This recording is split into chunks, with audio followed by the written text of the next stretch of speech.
Hey everyone, this is Teresa Hegel, Executive Editor of Special Projects and Sustainability at ASI. And this is Cassie Green, Content Director of Apparelist and Editor at Printing United Alliance. And you're listening to Branding Together, a new adventure into the converging worlds of print and promo. We're here to bring you an engaging monthly discussion that dissects just how closely each of these industries align. Whether you're a promotional products distributor, commercial printer, apparel decorator, or a little bit of everything, our topics and guests will bring the ultimate crossover conversation. When you're ready to bring your business to the next level, get lost in this month's episode, which is set to happen in 3, 2, 1. Well, welcome everybody to what I personally feel is a very exciting project. We're introducing and launching Branding Together, which is a brand new podcast that's all about the convergence of the printing and promo industries. Of course, earlier in 2024, Printing United Alliance and ASI announced a new partnership, which I just think makes so much sense. We're seeing so much convergence in the industry. So we are here to talk about that, to bring industries together. My name is Cassie Green. For those of you who don't know me, I am the content director for Apparelist and also an editor for Printing United Alliance. And my co-host, Teresa, I'll let you introduce yourself. Okay. Yeah, I just want to echo first that I think this is a great partnership. And I love that we're working together on a podcast together because that just exemplifies what we're trying to do. So I am Teresa Hegel. I am the executive editor for Special Projects and Sustainability at ASI. I've been with the company for almost 11 years now. So I know a little bit about what I'm talking about. Definitely not everything, but I know a little bit. So I think we'll have a lot of fun, talking about both of our industries and, what we each bring to the table, where we kind of align, where we are a little bit different, I guess, but just, coming up with all of these different areas where there's just so many opportunities, I think, both for print and for promo. Yeah, totally agree. And then I also, like, on a personal note, find it kind of funny. Teresa and I are both sustainability warriors, which I absolutely love. So my guess is that topic's going to come up from time to time. But hey, we are going to talk about other stuff too. Of course. So yeah, awesome. Well, just a little background about the partnership. So for anybody listening to this podcast that missed that announcement, it was pretty big. Am I right, Teresa? Because we shift the industry, both right. industries. Right, absolutely. There's always been this natural convergence. Printers are doing promotional products. Promotional products people operate within the printing industry. But I feel like it's never been truly defined. Yeah. Well, I think, and sometimes we both speak slightly different languages. We'll be talking about the same thing, but we'll have a different word for it than you guys do. So I think it makes a lot of sense to put everyone on kind of the same page and sort of figure out where we're saying the same things or where we're doing things differently. So oh yes. Absolutely. Yeah, that's something we notice a ton is like we'll listen to printers talking about what they do, and we're like, yeah, no, actually you are doing promotional products, you just don't necessarily realize it. Yeah. So I think that kind of brings us to the main segment for this show. We're going to do this show monthly, but for this first one, we kind of just wanted to introduce ourselves, introduce the industry, and each of us kind of came up with 5 big things that we think print should know about promo and promo should know about print. Mm-hmm. So I'll start with my first one because I think we're already sort of talking about it. So for printers, like, you are probably already in promo, whether you know it or not, right? Because there's already a lot of cross-selling between the industries. Apparelist itself, like, apparel is one of the hugest areas of the promotional products industry. T-shirts, polos, all of that stuff. So you're already there. And if you realize that you are not already there, then maybe you really need to be, because if you're not part of that trend, you might be falling behind. So you're already there. And if you're not, you should be, basically. Right. Like, it's as simple as thinking you have a customer, you're an apparel decorator, you come in, you have a customer who's like, hey, put a logo on a t-shirt. Here you go. There it is. Yeah. Even if you're, a wide format printer, you need to do some signage or things like that. Like, we're already doing it, right? So that's a really interesting point, and kind of actually brings me to point number 1 for our side of the industry, the printing industry. And I am going to talk about obviously all printers, we are going to focus on commercial printing, wide format printing, packaging printing. But for the sake of this conversation, kind of talking about that apparel side, is the apparel decorating industry is incredibly creative with lots of, art and design talents and things like that. And many are already working with other, doing contract printing, working with distributors and doing these third party partnerships in an effort to, really create the best promotional apparel out there. So that's one thing is to understand is like there are tons of third party partnerships and contract decorating partnerships and all these things already going on. It's likely that many apparel decorators already have this type of business. That I guess that would be my point number one. Yeah. No, I totally agree with that. So then to move on to my second point, you know more than you think as a printer. You already know more about promo than you think you do.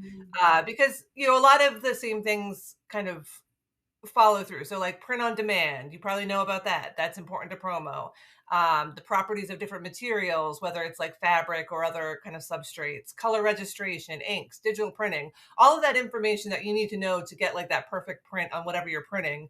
That's what, promo people need to know. They might not be, doing those prints, but they need to know what to tell their, decorator, how to get that perfect color, the PMS matching and all that stuff. So you kind of already have a good basis for getting into promo because of what you do every day. Oh, absolutely. And that is, I could not create a more perfect connection to our point number two, because that is something I don't want to call it a pain point, but I definitely want to, bring to light this communication between promo people and print people, right? And that's something we notice and we hear from our audiences across the board in all of the print verticals is the manufacturers, the suppliers, the printers, the print service providers, however you want to classify them, they want distributors to turn in very thorough purchase orders. And so as you were saying, Teresa, and I find that really interesting, making sure you're communicating things like PMS, color matching, because that is very important to logos and brands, Right. obviously, right? And Spoke red so needs to be spoke red, right? right, exactly. Like you can't have a Coca-Cola order with the wrong kind of red. I mean, people are going to notice instantly, right? So those are the things that really need to be communicated to your printer and to your contract decorator, whomever you're working with. Oftentimes, or just sometimes, purchase orders can come in incomplete, and that kind of creates like a little sticking point with the relationship or with the communication. So, making sure that all of the details are included is a really important piece of this natural partnership. Yeah. Okay, so for my next point, I wanted to talk just sort of about promo scope because even though you guys are sort of in it already, I feel like sometimes the promo industry kind of flies under the radar. Like for instance, like when I before I started, way back many years ago, I had gotten pens, I'd gotten promo items. Never in a million years would it have occurred to me that there's a whole industry devoted to the people who sell these things. You know what I mean? Like it's like just something you get and appreciate, but you don't really think about like where does this come from? Who's doing this? And so I believe like the latest numbers we have right now, it's the promo industry is like a $26.1 billion industry. Ooh. And I'm sure we're going to be updating that soon now that we're into 2025. So we'll get the 2024 numbers soon, but the latest numbers is 26.1 billion. And as I mentioned before, wearables are kind of the biggest category. I think overall is like 40%, something like that. But t-shirts alone are like 17% of sales in the promo industry. Then drinkware, of course, like Stanley's and Owala and all the ones that look sort of like them. Polos, caps, headwear, bags, all that stuff, some of which, people in the print world are already doing. And then as far as the top markets for promo sales, education, like 3.6 billion, I think in our latest figures, healthcare, construction, there's a whole bunch of, obviously niche markets, but they're buying promo, but of course they also have print needs too. So, I just think there's a lot of business in markets you're already servicing to add the promo on or to add the print on, depending on kind of where your starting point is. Right. And what's interesting about this is that the technology already exists. We're not saying by no means do you have to go out and purchase all this new equipment, all these new things. You don't have, what you're investing is your time and your energy into a greater business ROI on both ends. And so that's, I think that point that you just made, Teresa, cannot be emphasized enough, because it's, you're not going out and popping hundreds of thousands of dollars on like this new equipment as a printer to help Yeah. build, your promotional product client relationships. I mean, printers already have this technology. And that's my third big point, is what printers do need, again, is just that investment of time and understanding of the promo industry and what it is the distributors need from the printer, right? And so that's really what it is. But what a small drop in the bucket, small price to pay for an area of growth and massive revenue. I mean, when you say billion with a B, come on now. Who wants to turn away that money? It's Right. so easy. It's almost crazy. Yeah. Yeah, and I mean, I think your point is kind of was actually the same one that I was going to make, is that you don't need to invest in new equipment to get started. I mean, and I think we've talked about this before, just with the Printing United people, that your audience always thinks, oh, I can throw a new machine at this problem, right? And Great. that works sometimes, and it's great. Like, I love Mhm, investing in new equipment, but you don't have to do that. Obviously, there's some promo distributors that have in-house decoration mhm, capabilities, mhm.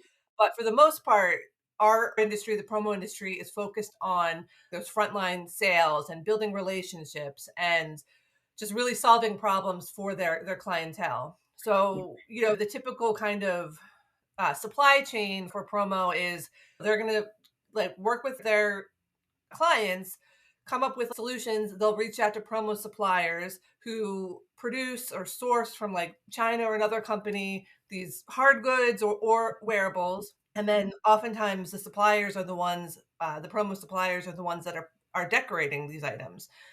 Usually with the apparel industry, it's often a little different, right? There's kind of like a lot of blank suppliers and then contract decorators sort of in the middle, and then the distributors kind of work with the end clients.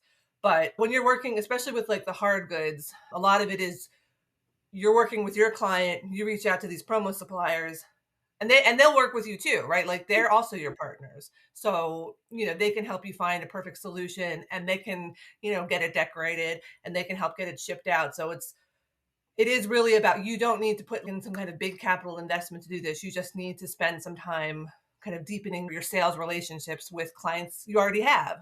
So, Absolutely. And that's actually kind of an interesting point about the hard goods, because yeah, you are right. Like on the apparel side, it definitely does get handled a little bit differently from time to time.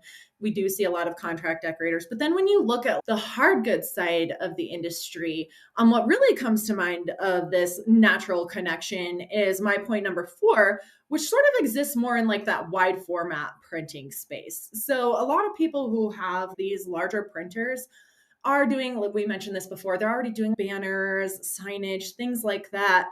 But really, when you boil it down, wide format companies in particular are producing and printing a huge variety of products. And oftentimes that does encompass promotional products. They use their technologies to, definitely print or specialize or customize or whatever specific type of products. So, again, obviously not everybody's doing this. It's not always a good fit. But the point here is that this technology, especially in the wide format commercial printing space, can be used to do quantities of hard goods for promotional products. And that's something to really consider, is not only should you be capitalizing on the wearables and apparel side of things, but also the hard goods side of things. Because, like you said, there are plenty of suppliers that are also doing the printing, but are also like wide format companies who can do the printing as well. yeah. So it really opens up that door of opportunity to find the right partner. Right. And I mean, and if you think about what has been popular the last few years, like employee welcome kits or things that are sent into your home, you don't want just a t-shirt. You want the Right. t-shirt with the matching water bottle and maybe like a little pen or a mug. You know what I mean? Like, Mhm. you want that Mhm. whole bundle of goods. You want them all to look, like they work together, that they match. And if you can be the one that provides it all in the wonderful packaging, like, then you are golden, right? So, Right? like, you can make that easy for people and get them that really exciting unboxing experience. I mean, I feel like that's kind of the dream right now. Right. Um, Agreed. Yeah. So my final point is basically, and this is something I think we talk about a lot to our readers already, is that you're selling a service, not a product.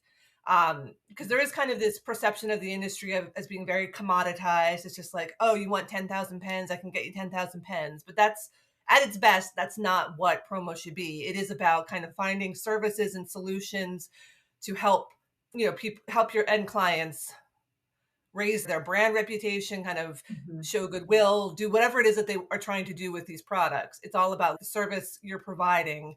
Obviously you're selling a means for your client to reach that goal, whether it's to attain new customers, grow brand recognition, increase employee engagement. So any products you sell are in service of the goal. It's not the product in and of itself, right?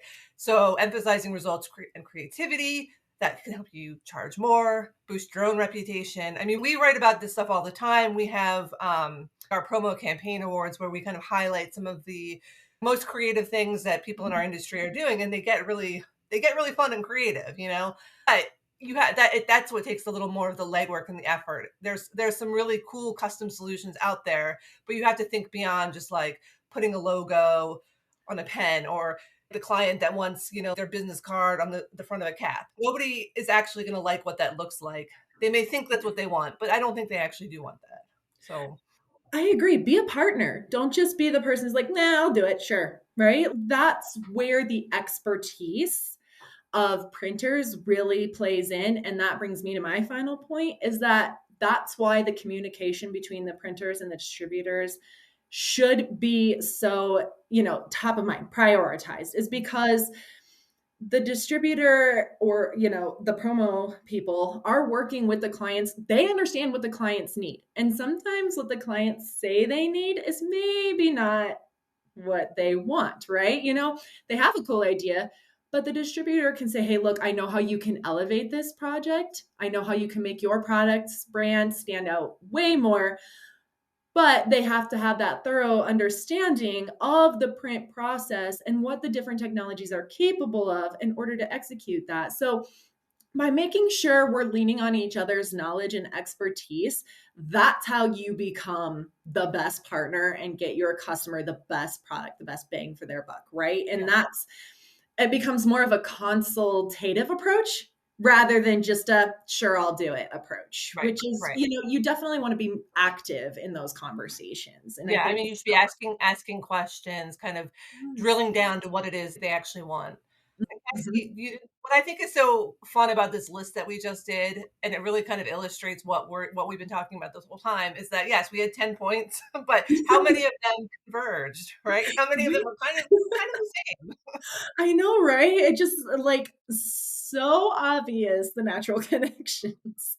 Yeah. I love But I think like, like you said, like there is just a lot of opportunity to partner, to grow, it. to kind of just elevate both industries by working together.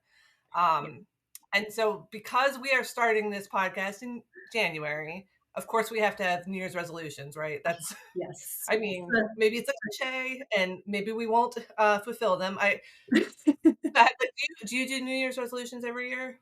So it's so funny. I don't know that I really define what I do at the beginning of the year as a resolution so much as reflecting on the previous year and what things I considered victories and what things I considered where I want to improve.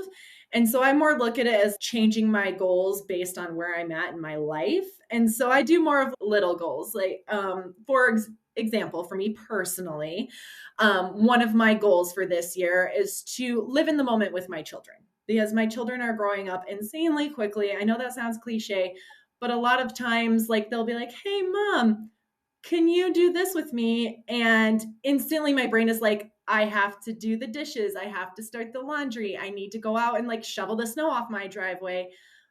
Set that aside and be like, yes, I will spend 10 minutes playing a board game with you instead because those other things can wait. Yeah. So Yeah. it's more of like a conscious awareness of areas in my life I want to improve. So that's my approach to resolutions. I don't know. What's your take? Yeah. I mean, I think that the new year definitely just brings me that kind of like I feel refreshed Yeah. oftentimes because usually I'll have off, around the Christmas and New Year's holiday, you know, and then you come back to work, you come back to regular life, and you're like, okay, I'm ready to tackle this new year. I'm ready to look at everything with a new perspective. I think when I've tried to have very formal resolutions, that usually does not work. Especially if they're like very kind of vague and not smart goals, as everyone Right. tries to do. It's like, I'm gonna, eat healthier. I'm gonna do this much exercise, or I'm gonna do this. Like, it's too much, too quick, Yeah. too soon. But I do think that, starting a new year, it is sort of arbitrary, but I do feel like it gives me a refreshed perspective and a way to kind of like just start chipping it away at things, just looking at everything with a fresh eyes. Yeah. No, I really like that approach because I think I read somewhere under 10% of people who make a formal resolution are like are the only under 10% are keeping it Yeah. past like the month of February. Yeah. So I mean, But with all that said, we're going to do it anyway because yeah, we are. it's a podcast. This is what we do. So I think we each have a resolution for our respective industries, and then we kind of have one that's, our podcast resolution. So I can start with the resolution for the Yeah. promo industry. And this goes back to my, the sustainability drumbeat that we were talking about before. Yeah. It's just that I want us to continue to work to elevate the reputation of promo, because there is that those negative stereotypes like brand fill and things where people are already talking about like how I'm not going to accept anything from a trade show. It's just junk. You know what I mean? Like, those conversations are happening. Mhm. So it really behooves everyone in the promo industry to be very proactive, looking at ways to focus on long lasting items, sustainability, thoughtful and creative promo items, anything that's going to create these meaningful connections and lasting impressions, which we know that is what promo, when it's done well, that's what it does. But we need to actually be out there kind of tooting our own horn, basically, making sure people know that. And, there is the reputation is there for a reason. So like, we do need to kind of get away from some of the more negative stuff that is like just the throwaway items. There is still some of that in the industry, of course, but there's so much. It's so much more than that. There's so much more creative things. There's so many sustainability related, initiatives happening. So let's continue to elevate that. Let's continue to make that top of mind. I think that's a great resolution, especially given how many people seemed to have implemented a sustainability plan and then they realized how uphill the battle can be. And then all of a sudden we saw a retraction Yeah. of some of that. And I think you're right. I think we need to not be afraid of that challenge and not be afraid to get creative and put more thought into it. And I love that as a resolution. It's a journey, right? Sustainability. We always are saying sustainability is a journey. You can't do it all at once, but it's better to be doing something and be doing it transparently. People are more forgiving if they think that you're sincere and authentic about what you're doing. Yeah. Again, it goes back to that. It's an investment of your time, but it's an important one. And I really like that. My resolution for the print industry is to keep pushing the envelope. Sometimes the literal end. Right. Pun intended. And what I mean by that is sometimes it can be really easy to just fall into the day-to-day grind of you get up in the morning, you look at your print queue and you say, okay, here are the jobs that we're working on today or this week. Let's just knock it out, get it done. And you sort of just fall into this, I don't want to say like ditch, but it can be very easy to just get caught up in the mundane and the everyday. And before you know it, 2025 has passed and you've not achieved any of your fun goals or your good growth goals or anything like that. So I really encourage everyone in the print and even promo industry, find what you're passionate about and relentlessly pursue it. If it's sustainability, find those sustainability goals, pursue them, and make them happen within your business. Find the ways to be unique and different from your competition. Be motivated because that is going to push you to continue to pursue your goals and even challenge others in the industry. Because if there's one thing I've seen, it's when one printer is doing something, all the other printers notice and they're like, oh my gosh, we could totally do that at our shop, but in this way for our customers, So I think don't fall into this trap of staying in the normal traditional everyday. Find something you're passionate about, push the envelope and be unique. Right. and then we can kind of use that FOMO for good, right? Right. Like, oh, I got to do this. Awesome. So then, of course, we wanted to do one resolution that's sort of for the podcast itself. And you wrote this one, but when I saw it, it's like, no, that's the same one I want. So it's kind of what was the resolution we want for our podcast as hosts? Yeah, so I think it's really important for us to be the connectors, right? Yeah. We are the ones to connect people to both industries, and that is a huge goal of the ASI and Alliance partnership. Is we want to make sure that when you're a distributor who needs, who has print needs them fulfilled, we want to connect you to the perfect partner, the perfect person who can help you. Teresa and I, and even both of our respective companies, the Alliance and ASI, we're here to introduce you to somebody, find a source for you, get you the education you need, whether it's through trade shows. Like I know ASI just wrapped up their first trade show of 2025. Woohoo! Orlando, and it was from what I've heard. I was not able to go to that one, but it was very successful. So people I've are heard eager good. to learn and connect. Right. And so that's what we're here to do.